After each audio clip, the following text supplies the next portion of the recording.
Hey, Lit Set, it's Jazmine. Hey, Lit Set, it's Nikea, and this is Black Girl Lit, the podcast. We're a podcast now, guys. Where Black girls are lit, we get lit, and we read lit. This is BlackGirlLIt, the podcast. Hey, Lit Set, Jazmine and Nikea here, back with another episode of BlackGirlLIt, the podcast. Oh, it took us 30 minutes to get here, but here we are. We had technical difficulties, but we overcame them. The internet would not let us be great. It's okay. Yeah. Shrugs. But episode 4, oh, that's 8. Episode 4. I was just putting up 2 4s. That's what that is. Episode 4. Book 4. We read, listened to The Business of Lovers by the incomparable Eric Jerome Dickey. And this was my pick. You know, Jazmine chose the book by a dude last time, right? Last season? Yes, I did. Yes. So I was like, hey, I'm going to do it too. Here we go. Here's our one guy for the season. So sit back, relax, get your drink, and let's get lit. Let's get lit, y'all. Get lit. Checking in. How are you, Jazmine? Let's see. How am I? I'm okay. You know, I'm doing okay. Still trying to manage in this COVID world, in this post-election world, in this new, holiday season. Excuse me, that was my DJ drop. But still trying to figure out, how to do what we typically do to celebrate the holidays, but not be able to because of COVID.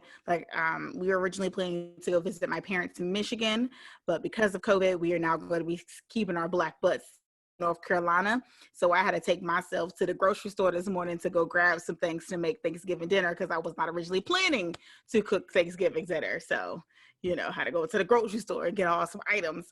I just want to say they sell a lot of turkey necks in the grocery store. You in the South. I know that, but I was trying to get some wings because we don't want a whole turkey because there's just 2 of us. So I was like, let me get a small turkey breast and maybe some wings. It was just necks. All they had was necks. What the hell am I supposed to do with these necks? You use that to season your greens. Well, obviously I'm not cooking greens because my fiance told me I can't practice my green making on Thanksgiving, but that's a conversation for another day. He's a whole hater, okay? And my mama and daddy have the audacity and unmitigated gall to agree with him. And I can't believe I'm offended. Thank you. I'm offended for you, sis. Appreciate it. Yeah. But how you doing? I'm good. I feel like I have nothing going on. Well, I have a lot going on. As y'all know, I'm also a YouTuber. So I'm participating in Vlogmas once again. So yay! Been prepping for that, pre-recording some stuff, editing some stuff, did some rebranding for my channel and stuff. So I've been busy in that aspect. But otherwise, still trying to celebrate the holidays. We have a tradition of going to Troy and Mark's house where we got married every year for Thanksgiving. We've been doing that for the past, actually since me and EJ been together. It's not happening this year because coronavirus is real. But, we understood when he was like, we just want to keep it small with family. But I'm excited for the holidays. My mom bought a buttload of decorations. So, but y'all's color theme this year, because last year was browns and golds and this cheetah year print. It's plaid, black and white plaid with accents of red. And she has a 5-foot tall Santa, black Santa. Yeah, so we're getting a fireplace. My trainer gets into this. I need to start my Christmas decorating game up. She has decorations for the dinner table. She has decorations for the office. The dogs have stockings. Everybody has their matching pajamas. So she is putting me to shame. Okay, my trainer. Oh, you got next year. You got a nice big house to decorate. So you need to buy your decorations at the end of this Christmas for next year. Who's selling everything? I told David, we're getting our storage unit to start buying stuff when it starts going on sale because I don't want to come sit on a milk crate when I come to your house. Look, I won't play y'all like that. I mean, it might, it'll probably be a Tupperware container, not a milk crate, okay? We're classy over here, thank you. But bring your own chair, guys. BYOC. All right, y'all, let's get into it with Business of Lovers, chosen by Nikea, by Eric Jerome Dickey, and I'm going to tell you about the author.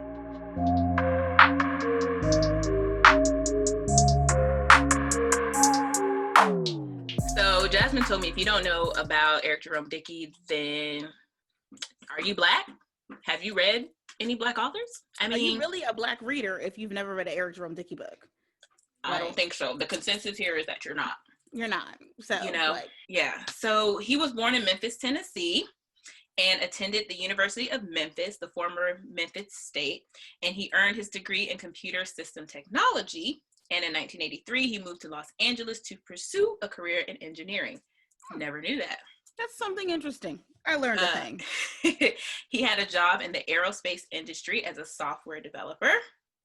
And then he began, his talents of acting and stand-up comedy began to surface. He took creative writing classes, and he began to avidly consume the works of his favorite authors. In 1994, his first published short story, 13, appeared in IBWA's Rivers Crossing, Voices of the Diaspora, an anthology of the international Black experience.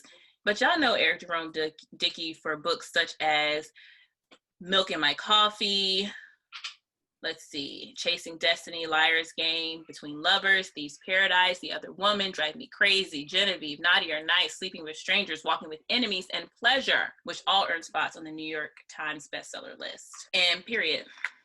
That's Eric Jerome Dickey. He got hits for hits for hits, okay? Right. Bars Bangers. for bars, bars for bars, okay? He has a strong body, yada, yada, yada, yada, yada, yada of work. Yada yada yada yada yada yada yada yada yada yada yada yada yada yada yada. You're so corny and lame, but I love it so much. That was good. And that is our author, Eric Jerome Dickey, EJD. I probably started reading his books at 10 years old.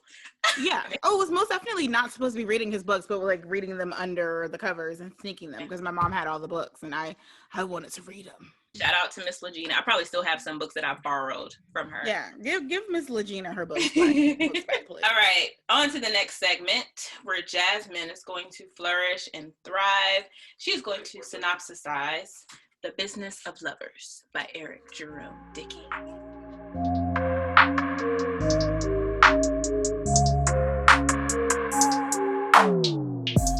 Yes, come along with me while I synopsisize. The Business of Lovers by Eric Jerome Dickey. So The Business of Lovers is told from two perspectives. It is told from the perspective of Brick and Dwayne. Brick's perspective or Brick's focus is he is just dealing with some health issues and he is taking a leave of absence from his job while he handles his health. But in his spare time, he serves as a chauffeur / bodyguard to some ladies of the night, I guess we could call them. It says sex workers and sex workers, ladies of the night. He provides some services of protection to them. His story is about how him providing help to these ladies kind of shifts his life a little bit, shifts his life direction, helps him try to figure out what he really wants to do with his life, where he wants to be in life, from a career perspective, a love perspective, just overall life in general. Whereas Dwayne's perspective is Dwayne is a former child movie star or child star who is still trying to be in the acting, still trying to be in the limelight, Hollywood. But I don't know why that was funny to me. Some struggles being in Hollywood. Now he's trying to do some plays and some shows, but along the way within his career, he gets a baby mama. So now he's trying to take care of his child and provide for his child, even though his acting career is not going in the direction that he would have hoped or wanted it to.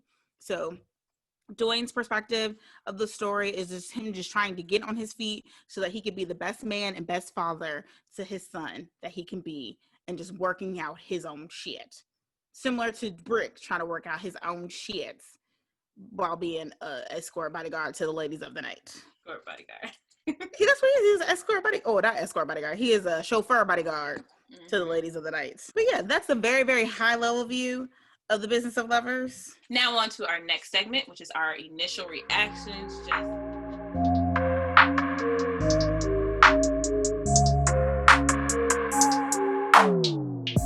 There was a part where one of the women, so Brick refers to the sex workers. One of them is his neighbor Penny. The other one is Mocha Latte, and then the other one is Christiana. And he refers to them in animal groupings. He gave them a few at the beginning, but the one that he sticks with is a pace of asses. And I love that. I love it because you mean they giving up ass, and you know a group of asses is called a pace apparently. So that's cool. So anywho, he was talking to Christiana one night, getting like her backstory on her life, and Christiana found out that her husband was cheating on her with her sister, and she said that she threw her tears in his face. And Brick was like, so you cried enough to throw tears in his face? And she was like, yeah, tears from my vagina. She threw it in her sister's face. So I was like, bruh. I said, the fact that she threw her vagina tears in her sister's face, wow. Okay. What did you call them for vagina tears? Like, that's some next level stuff. Like, I want to be that petty in my future life. Dwayne, baby mama is white. And he was cheating on his girlfriend when he got his baby mama pregnant. So he was telling the story about how his girlfriend was cussing him out. Like, the way she cussed him out about him having a white baby mama and just calling him a whack ass, broke ass. You a whack ass with your whack ass baby mama and your whack ass kid and your whack ass career. Everything was whack ass. I was here for it. I had put so many crying, laughing emojis. That was so funny. Like, and then the fact it was a guy reading the book, because I listened to the audiobook, me and Jazz. So it was a guy reading it, and it still came across as a black woman. Okay, quickly, since you're talking about that, can we discuss how the narrator for Brick was so proper trying to read some of these things? I was like, sir. But he was proper with a hood inflection. Yes. Oh, the way Coretta went off when she called Brick.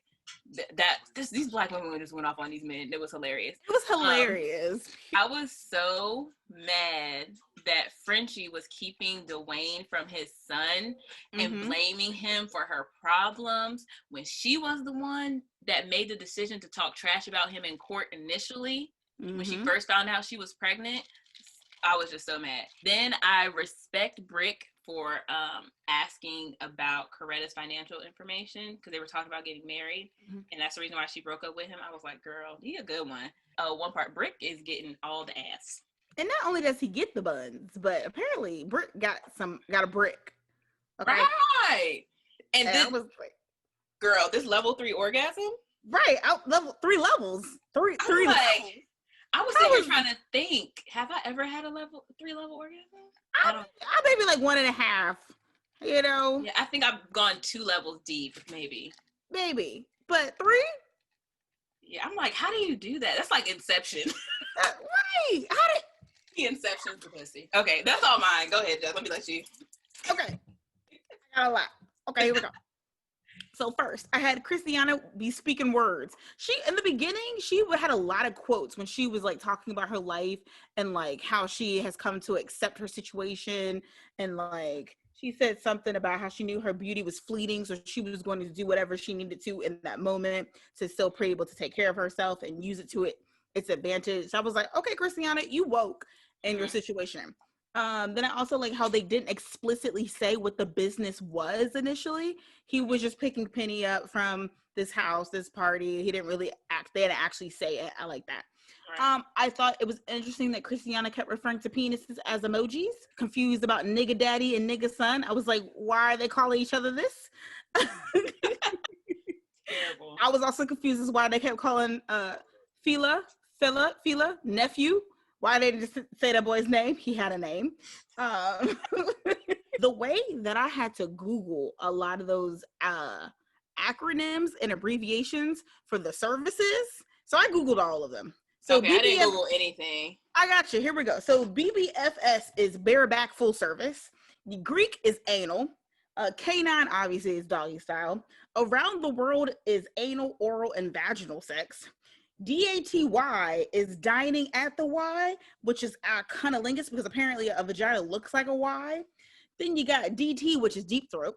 Then you got BBBJNQNS, which is bareback, blowjob, no quit, no spit. So what? So, you know, there's that. And then also I like that, similar to you, I like that he called them the Pace of Asses. I felt like it was Brick and the Pace of Asses. And I feel like that could be a band or something, a musical group. All right, y'all. Those are our initial reactions. Don't mind me fanning. I'm just drinking and in my little corner, and this light is hot. Is she thinking about Brick's brick? Is she getting a little excited? His little 3 legs. Ew. Next segment, y'all. Y'all is major scenes and topics.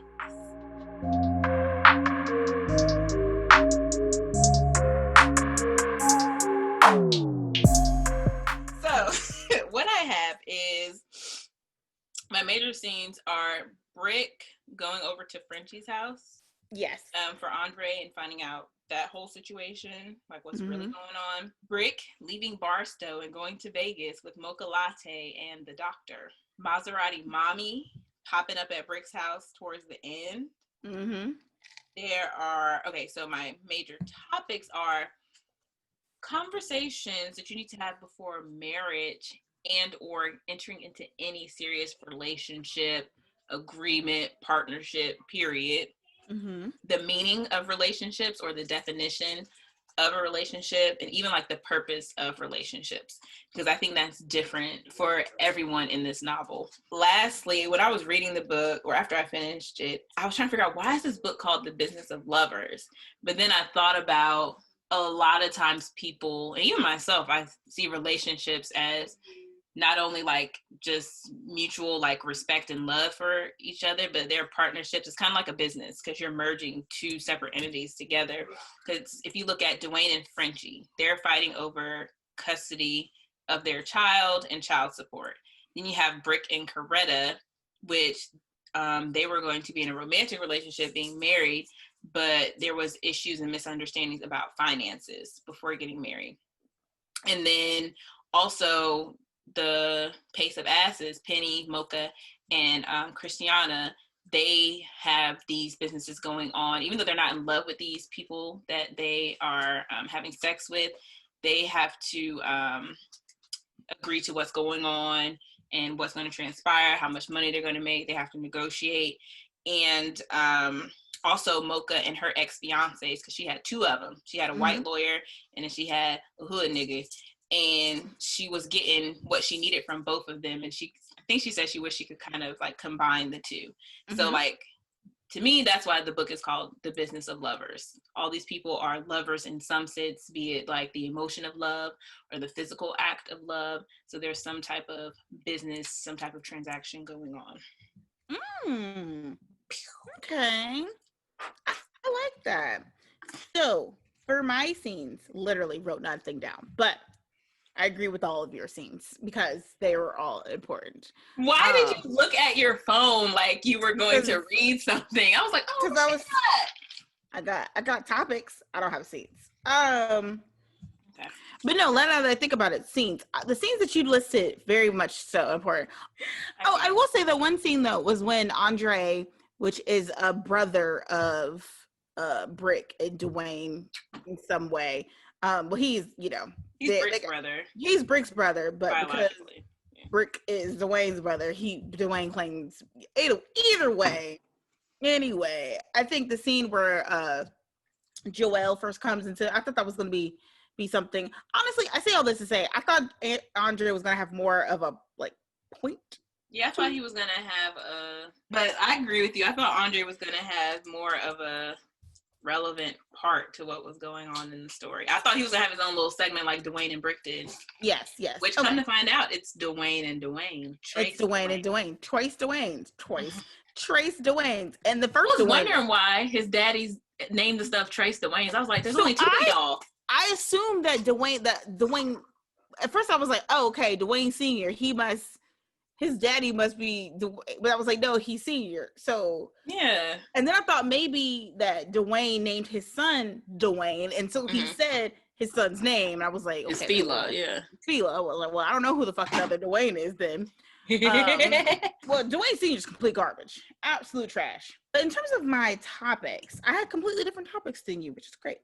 So I had relationships, specifically familiar relationships and then interracial relationships, because interracial relationships were talked about quite a bit, as well as race was, in terms of Dwayne Jr., not Brick, but Dwayne's relationship with Frenchie, how that's talked about Andre getting with Joelle, who I'm pretty sure is white.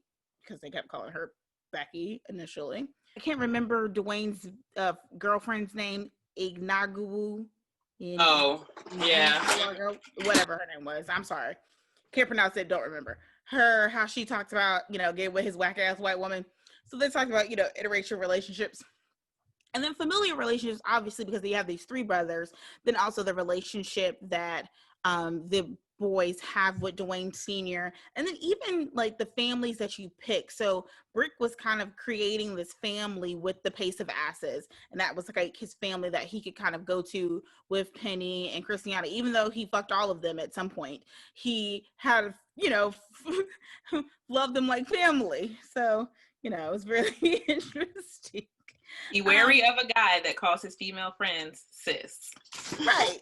Because he had fucked them up. And then also I had the American Dream and figuring out what that means to each person. So Christiana is someone who came over to America from Cuba trying to chase the American Dream. And in Cuba, she was a lawyer. Coming to America, though, she worked in sweatshops and became a sex worker. Finding out and figuring out what levels of wealth, success, and love, what that all means to you, what's important to you.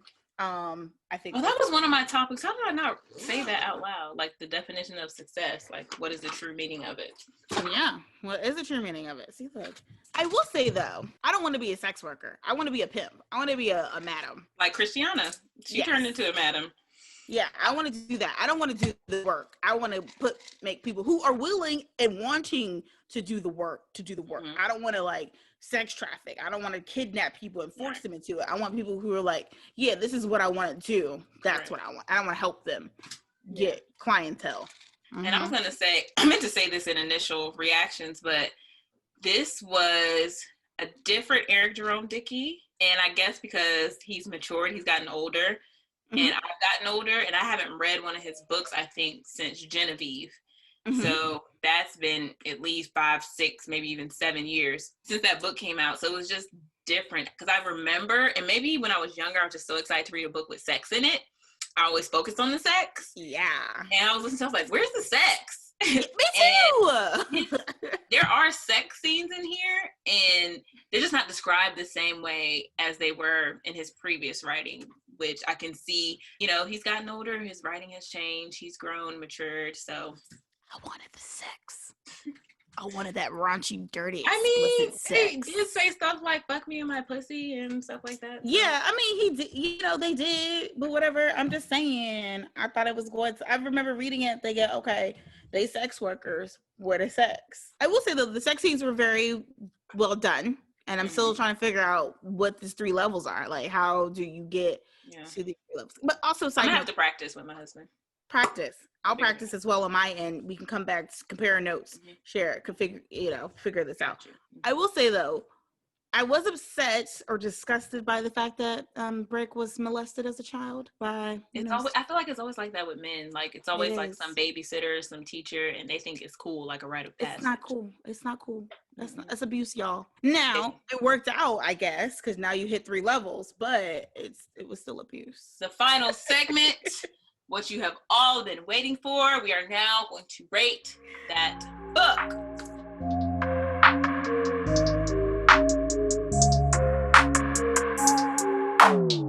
So our rating system has changed. We've added a rating in between lit and tipsy. So in between there, we have faded. So now we have 5 ratings, 5 stars, 5 emojis, 5 drinks that we can rate this book, because that'll help us parallel our ratings on Amazon or Goodreads, because everybody's like 5 stars. So we're updating, coming with the times. Here we are. Growth. We love to see it. All right. So I rated this book a faded. It was not lit for me because of the way it started off, but I will say I feel like this storyline possibly dragged on too much. And then the end just happened so quickly, especially with Brick and Mocha. It was like, oh, okay. Like I knew that was going to happen, but it just happened too quickly. Like a lot of time had passed. It did feel a little rushed, and then it didn't feel like when it ended, usually when something happens that you expect to happen, you feel like, rewarded and good. It was just like, oh, okay, that happened. Wow. That is my only takeaway. But otherwise, it's very well written.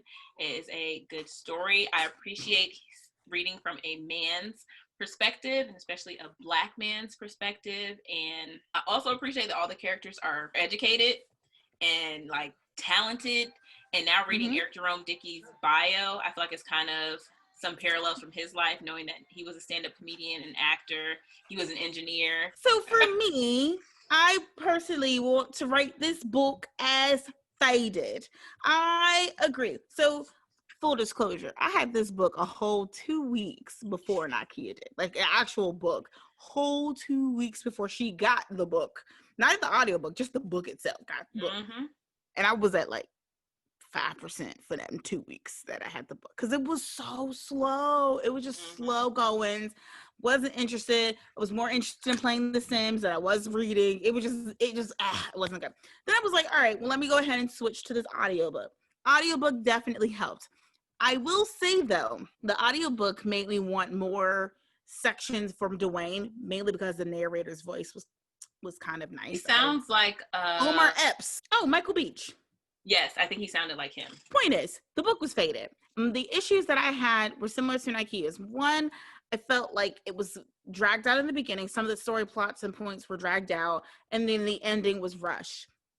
Two, I felt like if you were going to have these two perspectives, I would have liked to see more from Dwayne's perspective. There was a point from chapters like 20 to like almost 40 were just Brick. And I was like, when is Dwayne going to come back to his story, his situation, what's going on there? Next thing you know, Dwayne's doing what he's doing with Frenchie. And I'm just like, yeah.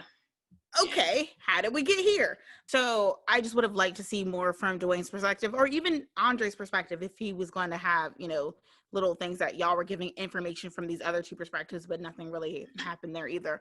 But I think it was definitely a good book. I think this is something that I'm happy that I did on audiobook. I don't know if even though I was listening to it on audio, but still like reading it, I liked more from the audio perspective than the actual reading. But overall, for me to get reintroduced to Eric Jerome Dickey, because the last book that I read by Eric Jerome Dickey was Naughty or Nice when I was in high school.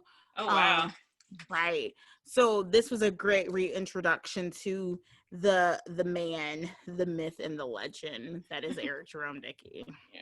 I will also say it was funny to hear these men read the sex scenes where they're like, you got me. You got me. My right there. Don't stop. My pussy's about to come so hard. I was like, sir. There you have it. This book is faded. All right, y'all. That is it for today's podcast. Thank you for listening. But make sure you follow us on Instagram at BlackGirlLIt_. If you want to talk to us, you can email us at blackgirllitYT@gmail.com. You want to purchase some merch, go to our website, www.thisisblackgirllit.com. We probably need to add some Black Friday discount prices so we can get rid of this merch. You know what I'm saying? Jazz, anything else for the Did of the Order? Oh, the next book we're reading. So we're switching up our book order, y'all, because next month, this book is coming to Netflix. So, we just want to be relevant.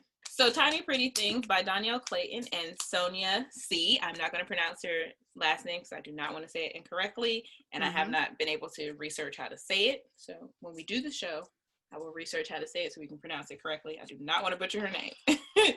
Be on the lookout for that episode coming. In between then, we should have some, that's all we got. We'll see y'all in December. And as always, stay Black Girl Lit. Black Girl Lit, y'all. Stay Black Girl Lit. That's it for today's show.